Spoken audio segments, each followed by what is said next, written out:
नमस्कार। देवभूमि हिमाचल न सिर्फ अपनी प्राकृतिक सुंदरता के लिए जानी जाती है, मगर इसके साथ साथ जो हमारे प्राकृतिक संसाधन हैं वो उससे भी ईश्वर ने हमें इस प्रदेश को मालामाल किया है। आज हम कार्यक्रम में इसी के बारे में बातचीत करेंगे कि किस तरह से ये संसाधन हमारी आर्थिकी को मजबूत करते हैं और हमारे सामाजिक जीवन को एक नई दिशा व ऊर्जा देते हैं। जी हाँ, SGVN लिमिटेड एक ऐसी कंपनी है, प्राइवेट लिमिटेड कंपनी है, जो कि हमारे इस प्रदेश की ही नहीं बल्कि देश और विदेश की जो आर्थिकी है उसमें भी अपना सहयोग दे रही है, कार्य कर रही है। आज इस कार्यक्रम में हम इस उपक्रम की इसी जो यात्रा है उसके बारे में जानकारी हासिल करेंगे और ये जानेंगे कि किस तरह से हिमाचल के और हिमाचलियों के जीवन को ये समृद्ध कर रही है। एक विशेष मेहमान हमारे साथ हैं, मगर उनसे पहले आपको बता दूं कि आज इस कार्यक्रम को प्रस्तुत करने में मेरे साथ सहयोग कर रही हैं दामिनी। और दामिनी, आपको भी मालूम है कि हिमाचल प्रदेश कितना सुंदर है ना। बिल्कुल, कहा जाए जो ब्यूटी है उसकी तो हम बात करते ही हैं, लेकिन यहाँ जो रिसोर्सेज है वो भी काफ़ी मात्रा में पाए जाते हैं। और उन रिसोर्सेज में सबसे महत्वपूर्ण मुझे लगता है रिसोर्स जंगलों के बाद हमारी नदियाँ हैं, बिल्कुल है ना, उनसे बहुत कुछ जुड़ा हुआ है। और आज कार्यक्रम में सर आपका स्वागत करना चाहेंगे। श्री अजय कुमार शर्मा जी हमारे साथ हैं। आप डायरेक्टर पर्सोनल हैं SGVN लिमिटेड के, और आपका एक बहुत ही महत्वपूर्ण पद पर आप आसीन हैं सर, डायरेक्टर पर्सोनल हैं, आप निदेशक कार्मिकी हैं। तो आपसे इससे पहले कि इस उपक्रम की, इस संस्था की जो यात्रा है उसके बारे में जानें, आपकी पर्सनल यात्रा के बारे में जानना चाहेंगे। आप हिमाचली हैं और चंबा से आपका संबंध है, तो एक दूर दराज के प्रदेश से उठ के इस पद तक पहुंचना कितना चुनौतीपूर्ण रहा है, कैसा रहा है ये सफ़र आपके लिए? सबसे पहले तो दूरदर्शन हिमाचल के सभी दर्शकों को मेरा बहुत बहुत सादर नमस्कार। मैं हिमाचल से ही संबंध रखता हूँ। डिस्ट्रिक्ट चंबा, जैसे आपने बताया, डिस्ट्रिक्ट चंबा का एक सिहुंता जो टाउन है, वहाँ के एक छोटे से गांव, खरगट गांव का नाम है, उस गांव से मैं संबंध रखता हूँ। और मेरी प्रारंभिक शिक्षा जो है वो गांव के ही हाई स्कूल में हुई है। उसके बाद मैंने मैकेनिकल इंजीनियरिंग किया government college of technology Coimbatore, Madras university के अंडर। और उसके बाद मैंने 13 साल तक जो है वो steel authority of India limited के बोकारो स्टील प्लांट में जो है वो सेवाएँ दी। फिर उसके बाद 2009 में मैं मिड लेवल पे SGVN मैंने जो है वो ज्वाइन किया, और 2009 से लेके अभी जो है मैं SGVN में ही हूँ। और पिछले साल 26 सितंबर को मैंने निदेशक कार्मिक का कार्यभार, निदेशक कार्मिक SGVN का कार्यभार जो था वो संभाला था। तो ये मेरी एक जो एक संक्षिप्त ऐसा है ना कि कहा जाता है कि हम पहाड़ के लोग थोड़े से लेड बैक होते हैं, आराम से रहते हैं, और हमें जीवन में ऐसी कोई ख़ास कमी होती नहीं, तो हम ज़्यादा अपनी सीमाओं से आगे जाते भी नहीं हैं। तो सर, ऐसे माहौल में आपके लिए कितना चुनौतीपूर्ण था ये, कितना मुश्किल होता है एक छोटे से गांव से, प्रदेश से निकलकर? कोयम्बटूर भी अपने आप में एक बहुत बड़ा शहर है, एक कल्चरल शॉक भी होता होगा, तो किस प्रकार का सफ़र रहा है ये? चलो, मुझे लगता है ईश्वर की ही कृपा रही होगी कि जो है हमें इस तरह से अपॉर्चुनिटीज़ मिलती गई। मेहनत जब करते हैं तो उसका, जैसे हम सब जानते हैं, कि फल मिलता ही है जी। और चूँकि गांव में हमारा जो है वो बचपन हुआ और हमारी जो शुरुआती ज़िंदगी थी वो कुछ हद तक अभावों में ही थी जी। तो एक कुछ करने की इच्छा जो थी वो जनरली तभी होती है जब आप एक अभावों में रहते हैं जी। तो वो एक मेहनत करना वो शायद तभी से जो है आ जाता है, अपने आप के व्यक्तित्व में आ जाता है।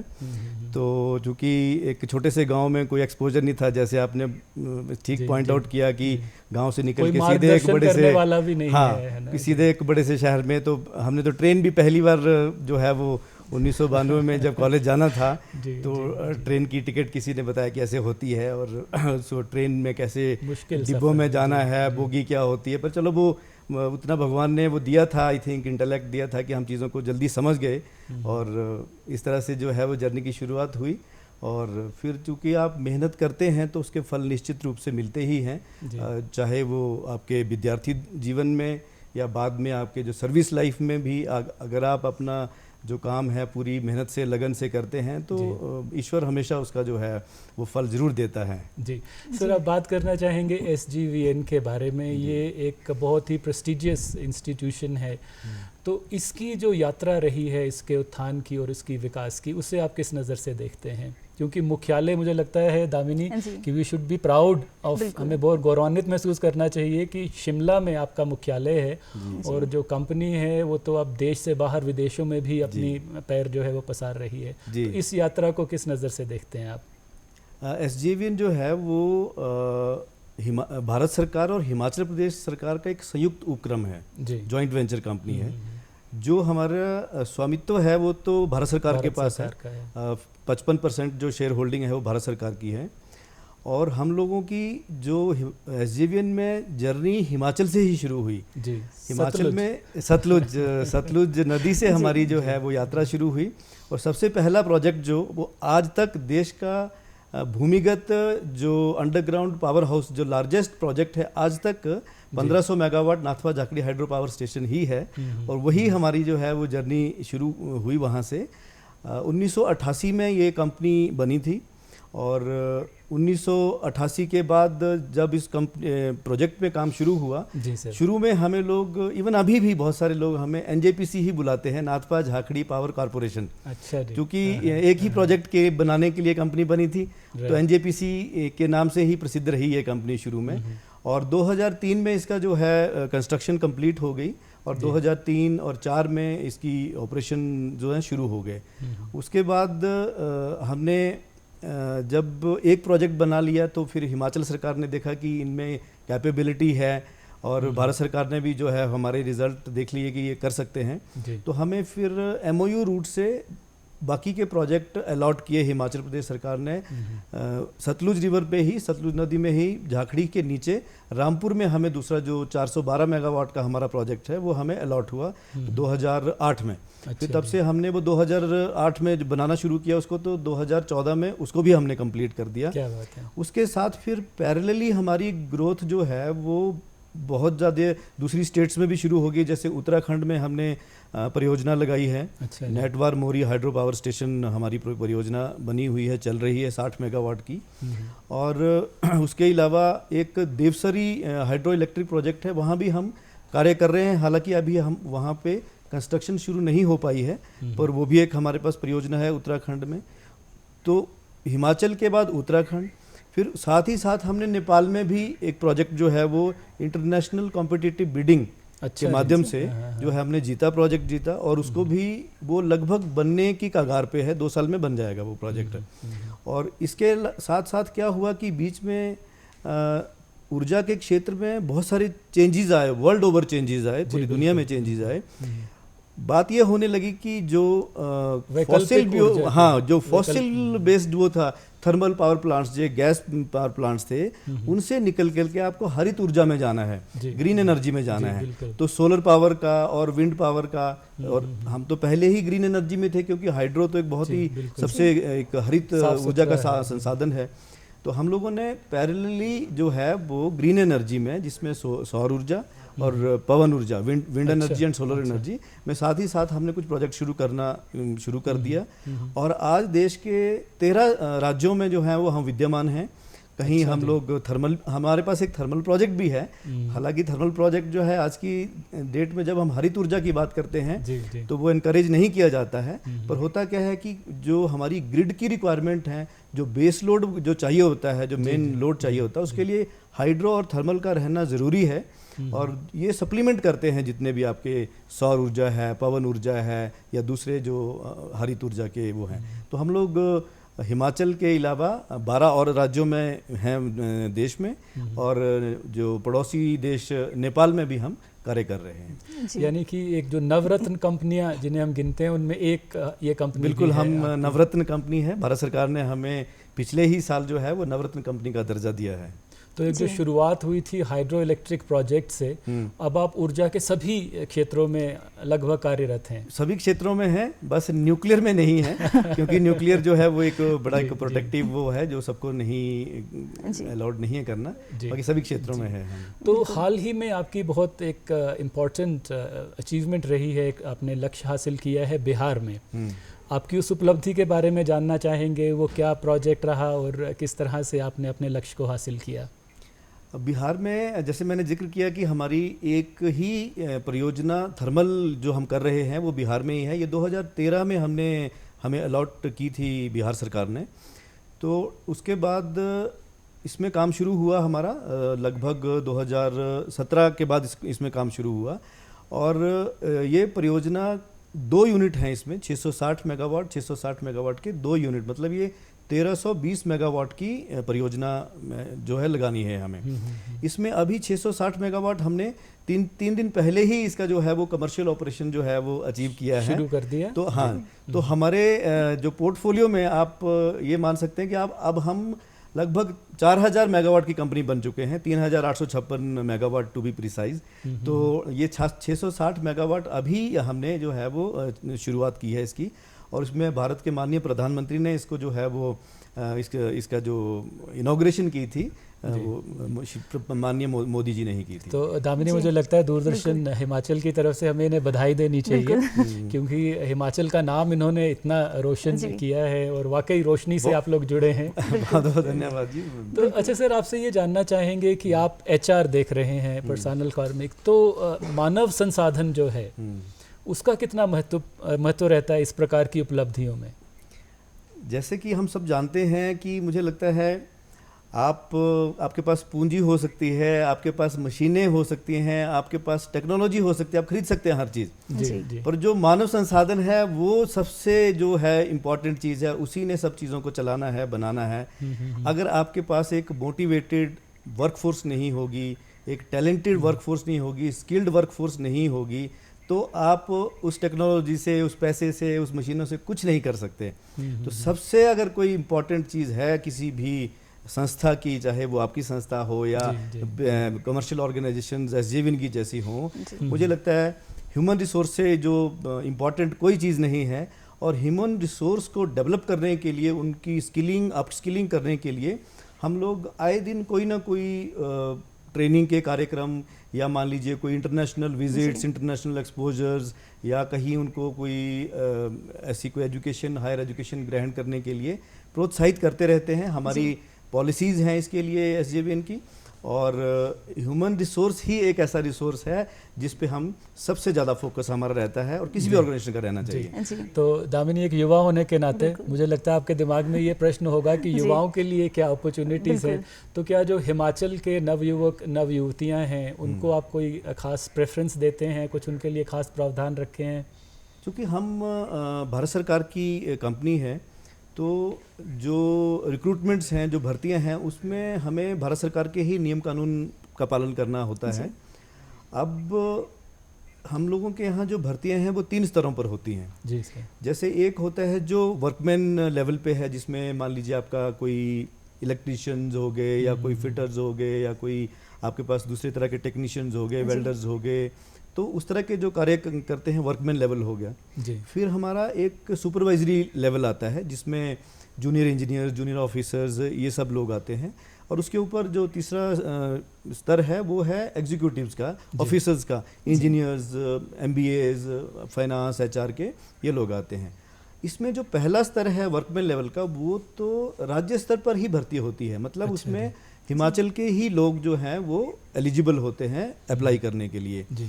तो एक तो ये आयाम है। दूसरा जो जूनियर इंजीनियर्स वाला जो बीच का सुपरवाइजरी ग्रेड है, उसमें रीजन के लोग आ सकते हैं, मतलब जो हिमाचल की बाउंड्री जिन जिन राज्यों के साथ लगती है, उन राज्यों के लोग आ सकते हैं और उसमें भर्ती में शामिल हो सकते हैं।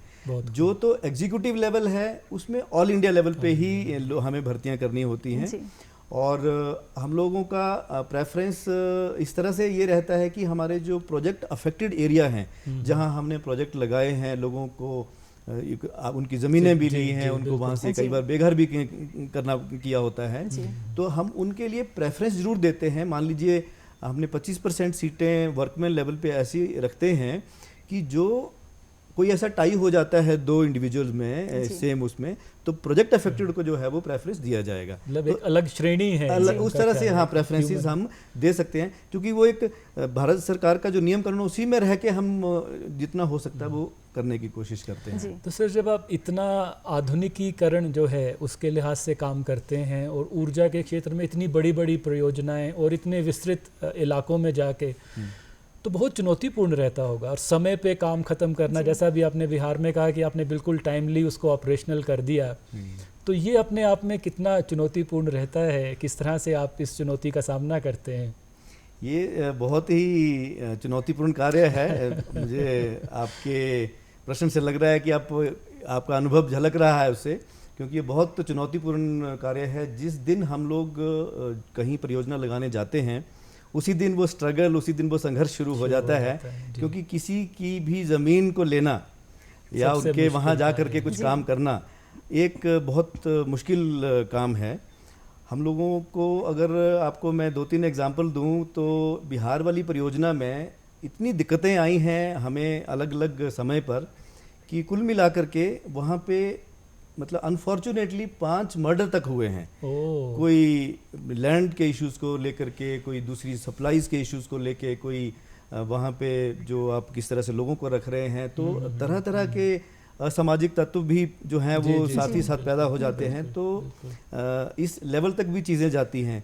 अभी हमारे जैसे हिमाचल में हम कोई परियोजना, हाइड्रो परियोजना शुरू करते हैं, तो वहाँ पे लैंड लेने के लिए जो ज़मीन का शुरू में जो अधिग्रहण करना होता है, जो कार्य शुरू होता है, तो वहाँ पे लोगों को बनाना, अपने साथ लेके आना, क्योंकि कोई भी चीज़ आप ज़बरदस्ती नहीं कर सकते, ज़बरदस्ती नहीं बना सकते। तो लोगों को पहले वहाँ उसके बेनिफिट बताना, उसके क्या फ़ायदे होंगे परियोजना के आने से, उनको लॉन्ग रन में उनका जो सामाजिक अपना जो स्तर है, जीवन यापन का स्तर है, वो कैसे बढ़ेगा, ये सारी चीज़ें हमें उनको बतानी पड़ती हैं। तभी वो हमारे साथ चलते हैं और अपनी ज़मीन भी देते हैं और उसके बाद हमारे साथ जो है वो काम भी करते हैं। और उन्हीं में से बहुत सारे लोग जो हैं वो हमारे यहाँ डिफरेंट श्रेणियों में, चाहे वो एग्जीक्यूटिव लेवल पे हो या नीचे लेवल पे, काम भी कर रहे हैं। और इसके लिए हमारे पास बहुत अलग अलग स्कीमें भी हैं। जैसे मान लीजिए हम झाखड़ी परियोजना हमने बनाई, तो झाखड़ी की जो प्रभावित पंचायतें रही हैं, अफेक्टेड जो एरिया रहा है, उसके जो स्कूल होंगे उनमें 8th का, 10th का, 12th का बच्चा, जो टॉपर बच्चे होंगे, हम उनको मान लीजिए रिवार्ड देते हैं। बहुत खूब। बहुत सारे बच्चों को हम जो है ITI करने के लिए उसका पूरा ITI का खर्चा हम वहन करेंगे और साथ में उनको स्टाइपेंड भी देंगे। इसके अलावा हमने छात्रवृत्ति, एक silver jubilee merit scholarship scheme है SJVN की, जिसके तहत हम मेधावी छात्रों को जो हैं वो 2000 पर मंथ, 2000 पर मंथ के हिसाब से पूरी डिग्री, चाहे वो मेडिकल कर रहा है, इंजीनियरिंग कर रहा है, लॉ कर रहा है, BCom कर रहा है, वो पूरी डिग्री में वो उसको वो छात्रवृत्ति देते हैं। तो इस तरह से हम कोशिश करते हैं कि लोगों के जीवन में हम कुछ थोड़ा सांस्कृतिक चेंज कर सकें और योगदान दे सकें, तभी वो हमारे साथ चलते हैं। तो ये इस तरह की चुनौतियां रहती हैं और चूंकि हमारा काफ़ी अनुभव है, तो हम इस अनुभव से हम लोग हमारे साथ चलते हैं और लोगों का जो है वो विश्वास हमारे ऊपर पूरा है। जी बिल्कुल। जी सुमित जी, जैसे कि चैलेंजेस की बात हो रही है और सर ने भी बताया कि लोगों से डील करना तो एक चैलेंज रहता ही है, लेकिन मेरे मन में जो एक प्रश्न आ रहा है कि अगर हम ज्योग्राफिकल लोकेशन के बारे में बात करें हिमाचल की, सबसे पहले तो अपने आप में एक प्रोजेक्ट सेटल करना, ज़मीन लेना, ये बहुत बड़ा चैलेंज है। लेकिन उसके बाद अगर हम हिमाचल की ज्योग्राफी की बात करें तो वो भी काफ़ी चैलेंजिंग है, उस पर काम करना बहुत चैलेंजिंग है। तो जब आप प्रोजेक्ट्स बनाते हैं उस टाइम पे इस तरह की कैसे आप चैलेंजेस फेस करते हैं? एक्चुअली आपने बिल्कुल एक टेक्निकल पॉइंट पकड़ा है। कोई भी प्रोजेक्ट हम बनाते हैं तो बहुत सारे कंपोनेंट हमारे अंडरग्राउंड होते हैं। टनल बन रही है, वो अंडरग्राउंड होगी। मान लीजिए पावर हाउस अमूमन अंडरग्राउंड होते हैं। डैम बनाना शुरू करेंगे तो हम बहुत एकदम नीचे लेवल से शुरू करते हैं बनाना। तो इनको हम जियोलॉजिकल सरप्राइजेस बोलते हैं कि हमने पहले इन्वेस्टिगेशन तो की, मान लीजिए हमने 1 साल 2 साल इन्वेस्टिगेशंस की और उसके बेसिस पे DPR बनी, जो एक विस्तृत रिपोर्ट बनती है। पर जब एक्चुअली काम करने लगते हैं तो बहुत सारे जियोलॉजिकल सरप्राइजेज होते हैं। कहीं सडनली ये देखा जाता है कि कहीं से कोई पानी का इनग्रेस हो गया, कि वो अनकंट्रोल्ड कोई ऐसा पानी निकल के आ गया, या कोई ऐसा कैविटी आ गई कि आपने सोचा नहीं था कि आपने टनल बनाते बनाते ऐसा होने वाला था, पर वो हो गया। अब आपने प्लान किया था कि मैं जी 1 साल में ये इतने मीटर की टनल जो है बना दूंगा, अब वो आपको 6 महीने उसको ठीक करने में ही लग गए। तो इस तरह के सरप्राइजेज आते रहते हैं। दूसरा जो एक और दिक्कत आती है जो हम फेस करते हैं हाइड्रो प्रोजेक्ट्स में मेनली, कि जैसे जून मिड में आप देखेंगे कि पानी जो है वो बढ़ना शुरू हो जाता है, मानसून आ जाती हैं। तो जून से लेकर के, मतलब जून सेकंड हाफ से लेकर के हम सितंबर तक जो है वो काम नहीं कर पाते, क्योंकि सारा काम तो वही नदी के आसपास ही होना होता है। तो चूंकि वो पानी का वो बढ़ जाता है तो हमारा ये 4-5 महीने काम ही नहीं हो पाता, स्टैंड स्टिल हो जाते हैं। तो आसपास के कंपोनेंट में तो काम होता रहता है, पर जो डैम कंपोनेंट हो गया या मान लीजिए पावर हाउस से कुछ करना है हमने, तो वो चीज़ें नहीं हो पाती। तो ये एक दूसरी तरह की चैलेंजेस हैं। मतलब एक तो हो गई वो लोकल लेवल पे जो सामाजिक लेवल पे बोला जाए, और एक ये टेक्निकल लेवल पे भी चैलेंजेस आते हैं। तो दामिनी ने ये हमें किया कि भौगोलिक स्तर पर क्या कुछ परेशानियां आ जाती हैं, एक तो मानवीय स्तर पर हो गई, मगर ये तो एक टेक्निकल, जैसा आपने कहा, उसके लिए आप तो इक्विप्ड हैं ही अच्छी तरह से, इन सरप्राइजेस को डील करने के लिए आप सक्षम हैं। मगर जब हम समुदाय की बात करते हैं तो जिस समुदाय में आप कार्य कर रहे हैं आप उनको भी साथ लेके चलते हैं। तो आपकी CSR की जो कुछ योजनाएं भी रहती होंगी, और जो इन्होंने बात की हिमाचल की, अगर हम भौगोलिक स्थिति की बात करें तो यहाँ पर आपदाएं आती ही रहती हैं, कभी कुछ हो रहा है, कभी बहुत क्लाउड बर्स्ट हो रहा है। तो इन आपदा की क्षणों में आप क्या कुछ मदद करते हैं हमारे निवासियों की, हिमाचल वासियों की? क्या कुछ आपने किया है और क्या आगे करने की इच्छा है या योजना है? एक्चुअली आपदा में के समय तो मुझे लगता है हर इंसान जो है वो मदद करता ही है। तो हम तो एक जिसको बोलते हैं कॉरपोरेट हैं, तो हम तो काफ़ी आगे जा कर के मदद करते हैं और करेंगे, हमेशा करेंगे। मैं CSR से शुरू करना चाहूँगा। CSR जो एक जैसे 2013 वाला जो कंपनीज एक्ट आया था, तो उसमें एक सेक्शन 135 के अंडर जो भी कंपनी प्रॉफिट कमा रही है, कंडीशन है उसकी, अगर किसी कंपनी का टर्नओवर 1000 करोड़ से ज़्यादा है, या 500 करोड़ की कम से कम नेटवर्थ है, या 5 करोड़ से ज़्यादा प्रॉफिट है, तो उनको CSR करना ज़रूरी है, मतलब मैंडेटरी है।